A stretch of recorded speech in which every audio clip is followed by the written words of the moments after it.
What's up, everybody? Welcome to the next episode of They're Black and Brown. I'm your host, Anthony Hart, and I'm here with Earl D. What's up, Earl? Hey, how's it going, Anthony? Great. Are you over the first episode yet? Have you recovered?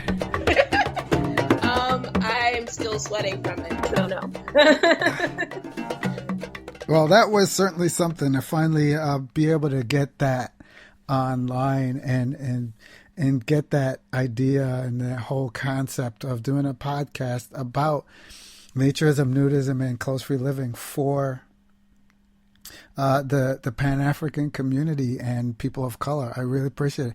So, what do we want to cover today? What do we want to talk about? You know what the hot button issue is. It's the hot button issue all through the naturist and nudist community, but it's a huge issue, I think, for how people of color choose to engage.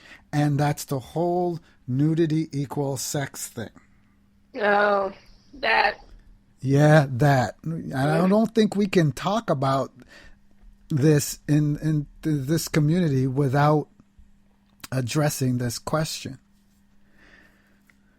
Yeah, I think we have to. There's no choice.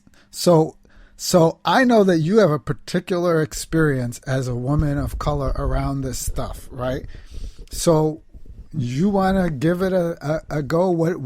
What's your experience? What's your perspective as it relates to people of color and dealing with nudity and the connection between simple nudity and sex or sexuality?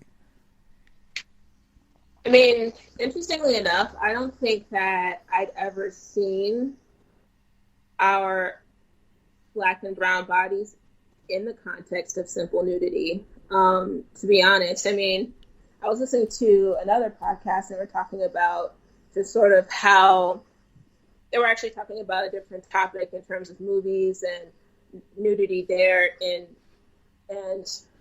they were talking about how whiteness has the monopoly on the romantic side of all of that. And I thought about that and I was like, I mean, we're not like Black and brown bodies are not that common in movies to begin with, especially the big blockbusters and the popular ones that go up for all the nominations. But when it is there, it usually is tied to some sort of sexuality, like hypersexual, hypermasculine, or the big booty, all of that stuff. And so I never really saw myself represented in a way that wasn't sexual, that had some sort of simple nudity to it. And even before I came to Close Freedom, my body itself, even in its clothed state, drew a lot of attention because people thought that my butt was very large. And so there was always that element of hyper something to it. And once I got into Close Freedom online and the nudity was there, getting comments about that just sort of perpetuated the focus on the sexuality of it, and the dismemberment in a way of taking a human being and then just talking about one piece of that human, and that one piece not just being the body itself, but just one piece of the body. And so in a lot of ways, when I think about what's celebrated about the body type that I have, it's not even that my whole body is celebrated or bodies like mine are celebrated. The bodies are actually dismembered and various members of that body are celebrated or demonized for being hypersexual. So whether it's big breasts, big hips, big butts, there's always something hyper about it. And so I really wanted to have the experience of just being without commentary. And that has been a hard road, because not only would I see commentary on my body, but also I would see it on other women's bodies. And it was, I didn't think that my body could ever be honored as a whole and ever be respected in silence. I know. I think that's a huge hurdle, and a part of my experience as well as a black man or a man of color, black or brown, is that so often in the media, and because it's in the media and so pervasive in the media, it creeps into other spaces, including, I think, the nature space. Our bodies are fetishized, right? It's only parts of our bodies that are made to be kind of this exotic thing, not the whole person. Mm-hmm. And I think that's the thing that really, it was so disturbing to me in this space, because I actually grew up watching some of those black exploitation movies, right? I saw some of those old movies, and things like with that boxer, I forget his name, movies like Mandingo, and those were totally those were the only representations of black people on film that were getting broadly presented to people, but they tended to make the black body just into a sexual object, right? And it's funny because even it's a distortion of our bodies, and making our natural bodies something, objects for something that they weren't exclusively designed for. And Yeah. even the name, I think of this whole idea of the movie Mandingo is a distortion of the Mandinka people, right? And Mm-hmm. and those men, African men, who were fetishized because of the idea that somehow all African men or African American men or black men, and it still goes on today, have large genitalia, right? And as Yeah. opposed to their European counterpart.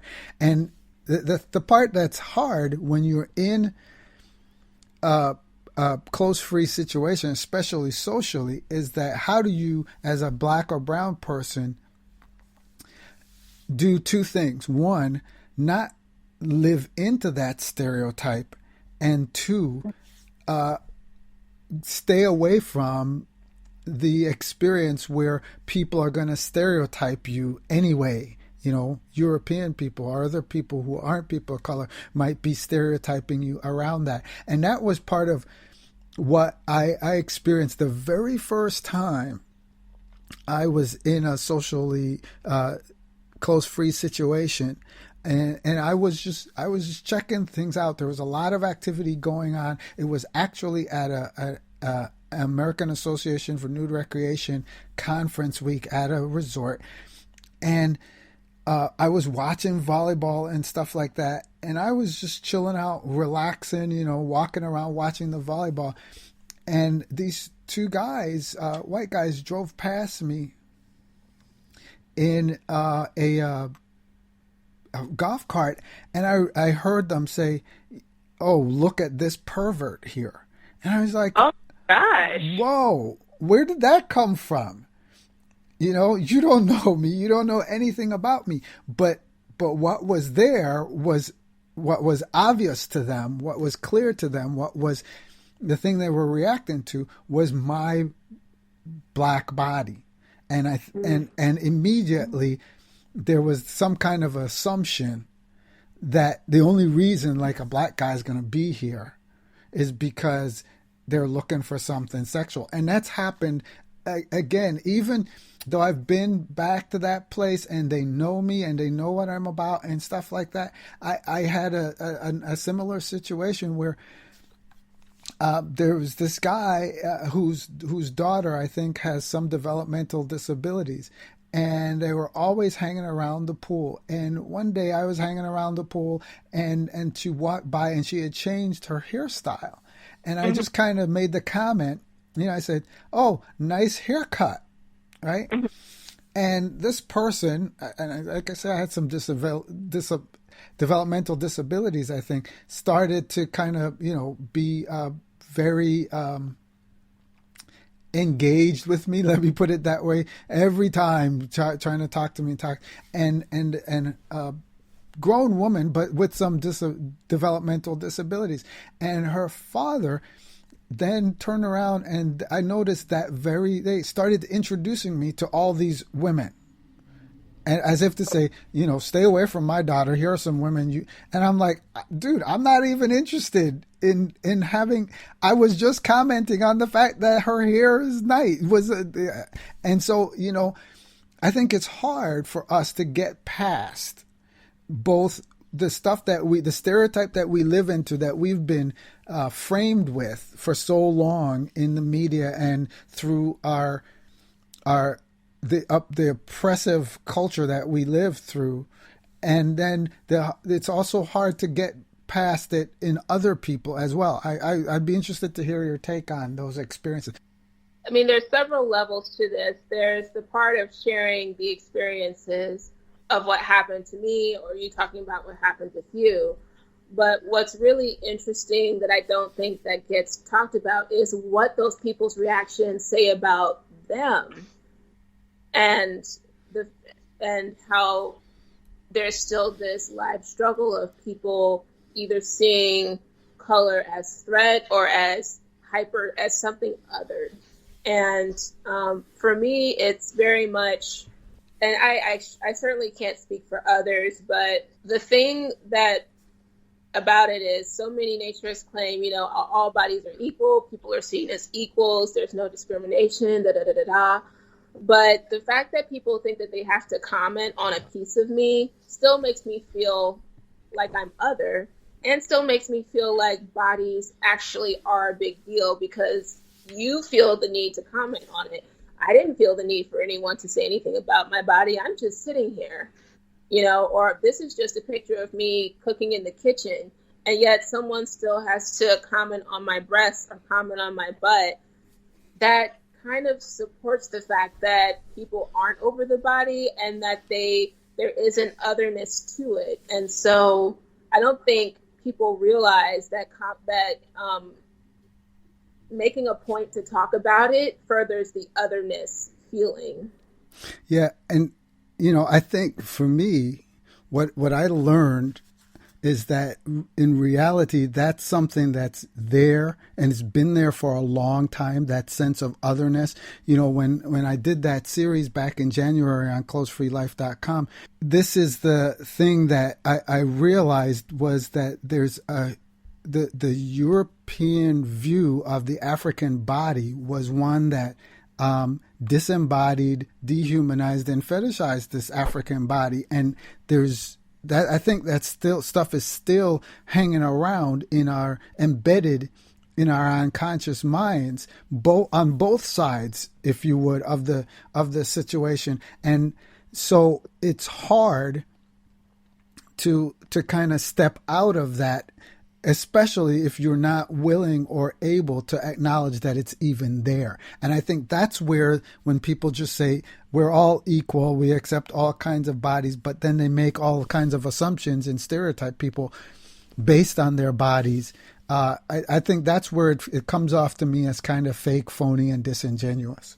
Yeah, but I think this is something that I'm thinking about since you shared that, and other stories that you've talked about too, even in articles that you've written. So there's fetishizing. As a woman, I have not had the experience that you've had as a man of color, as someone trying to to protect themselves or someone else from you. No one's called me a pervert. Really, the experience I have is of just being sexualized, hypersexualized. I don't have the experience of someone being like, "Oh, get your child away from that black girl. Like, I don't have that, but you have that experience of people perceiving you as danger or threat. But that's the distinction, right, between the way the black male body is seen, Yeah. even today, right, Hmm. and the way the black female body is seen, or the brown female body is seen. The Yeah. black or brown male is a threat, Yeah. and that goes back for a long time in history, and it's used the best you can manage is to harness that and use it, that kind of that savagery for something useful, like making babies, right?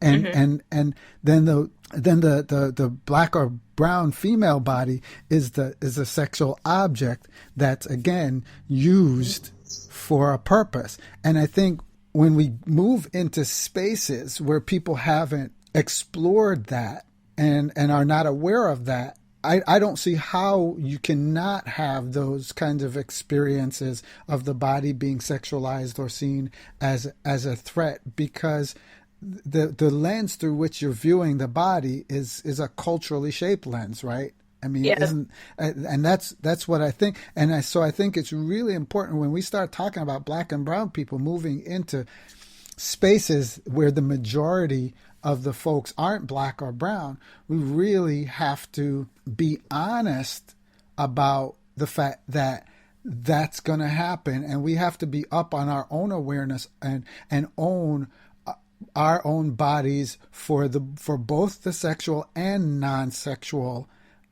things that they are. Hmm. I mean, I'm very conscious of the fact that embedded in the social dynamic out there, and it doesn't go away just because you're in a close free environment. I think that's the thing that irritates me the most. But embedded in that is the notion that that gets reinforced, unfortunately, in the media of black guys being on the hunt. Yeah. You know, and Yeah. The hunt. black and brown folks do enough to reinforce that ourselves. We Yeah. talk about being thirsty all the time, that kind of thing. And for my brown brothers, the whole machismo thing, right?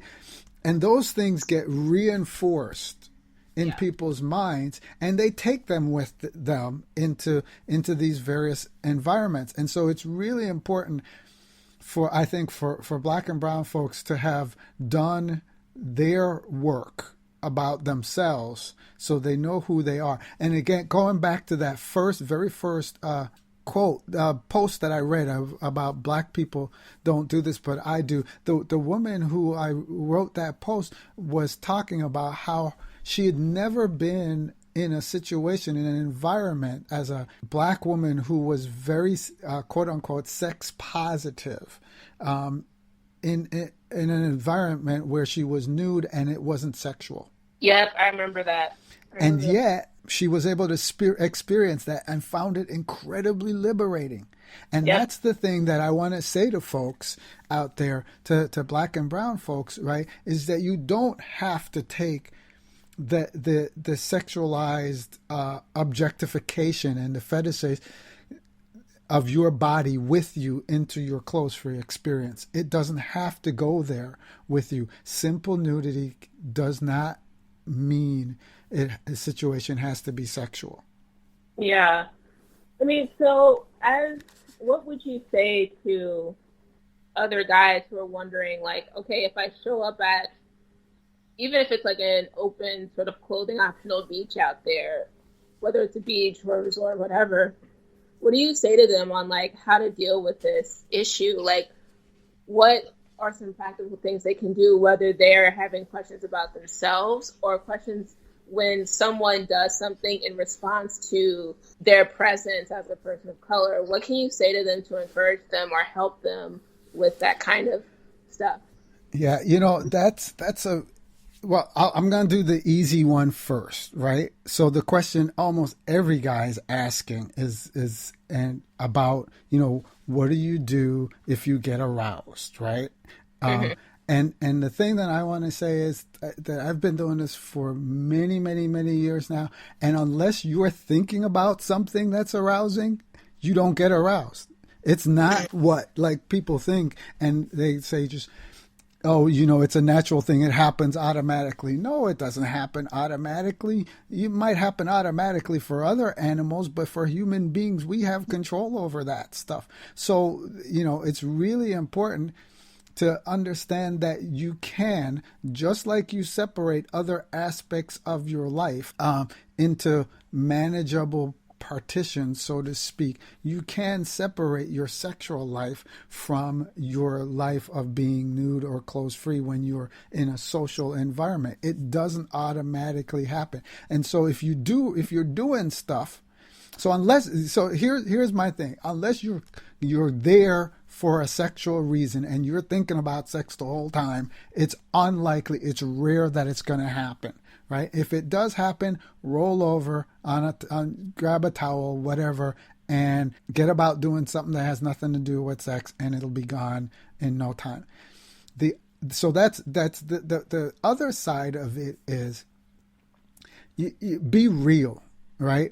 Understand that despite what people want to think and what people want to say in the broader naturist, nudist, and clothes-free community, people out there still have prejudices. People out there still have stereotypes. And that's not going to go away. I'm under no illusion when I go someplace that somehow magically disappears just because people take their clothes off. It's just not real. It's just not true, because prejudices don't arise out of clothing. Prejudices arise out of things that you have preconceived notions that you have in your head. They may be reinforced by clothing, right? But they don't arise from that. So people can be naked and prejudiced just as they can be clothed and prejudiced. So just understand that that's out there, and then seek out, connect with people based on how they receive you. That was the thing that I didn't, when I first started doing it, I didn't go and inject myself in a situation where I'd be just feeling like I was a third wheel, right? But I went and participated in stuff that where a group was doing stuff so people could get to know me and know who I was, because that's really what it's all about, right? Prejudices are all based on thinking broadly about a particular group of people without really knowing the individuals who are a part of that group, and attributing all kinds of preconceived notions to who they are, about who they are. So when people got to know me, then then that changed, and people would engage me, and I didn't have to be worried about how I was, injecting myself into their connections or their group or stuff like that.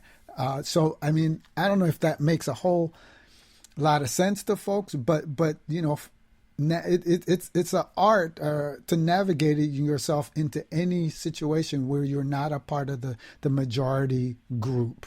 And so you got to use those skills that, and I mean, all black folk know how to use those skills, right? How to navigate in those worlds. So those don't disappear. Don't leave those skills outside your clothes-free events or clothes-free venues or clothes-free gathering. Bring them with you and utilize them. Yeah, that's a really great point that we don't talk about much. I really love that you stress the importance of be real and understand that all the different techniques and skills and practices you have to do everywhere else in your life, you're going to have to do it here too. You will hear a lot of naturists and nudists say, no, this world is different, blah, blah, blah. It's not different. It's not. And so be real, bring those skill sets with you. And it's like any other human interaction. It takes time. You have to read the situations. And for women, honestly, like, you'll have to still be on guard. Someone might approach you. I was at a resort, a clothing optional resort last summer, and a woman I know got approached, and she was there by herself. And, some folks were interested in something that she wasn't interested in. And so it can happen. So don't kid yourself and think that, oh, it's a fairyland and I don't have to have my guards up and all this stuff. the same way that you have to be careful or think about your interactions anywhere else in life, you have to do that there too. That's not everyone. There's no like, not all people are not evil or about something else, but it's the same kind of listening, observation, taking your time, and being very mindful about your having and so forth. And I guess one of the things I want to say to Black and brown folks, right? Do yourself a favor and don't reinforce the stereotypes. Like, yes. Last summer there was a weekend at a resort that I was at, and it was a free weekend to promote naturism, right, and nude recreation, and I was excited because there were a ton of people of color there, a lot of African American people and stuff like that. And there was this one group of African American people there, and three couples, and everybody was falling all over themselves to try to connect with them, right? But they ended up being super loud.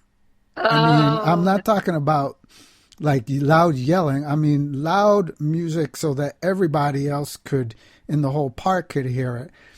And then when they were moving around, they were drinking and then passing out, and then the Pierce the Resistance was just doing something just completely inappropriate right in front of my tent, and I was just kind of like, really, guys?